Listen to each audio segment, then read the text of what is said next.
May sagot po si two-time Olympic gold medalist Carlos Yulo sa ngayong nag-viral niyang crop top outfit.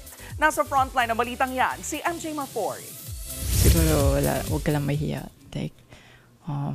Embrace mo kung ano yung gusto mo talagang isuot mo. Confident and unapologetic si two-time Olympic gold medalist Carlos Yulo. Kasunod yan ng kanyang viral crop top OOTD. Nang maka one-on-one natin sa latest endorsement niya para sa isang bangko. Na-explain ni Kaloy ang kwento sa likod ng kanyang trending look. Di ba medyo nauso naman na din po yung kalakahil. Nauna naman na din po sila.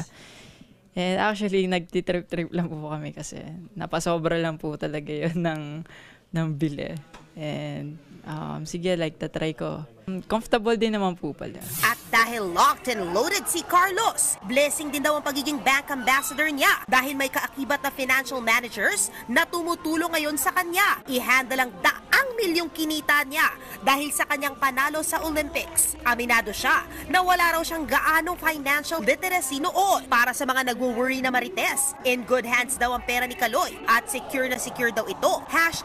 #Waldas Proof.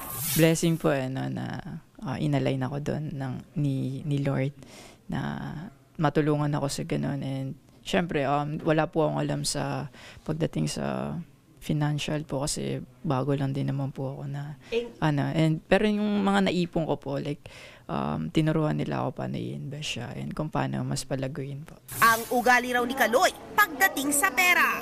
Habang bata pa, mag-save po talaga tayo ng money and syempre i-purchase lang or mas magbigay tayo ng importansya sa kung ano lang yung mga kailangan natin.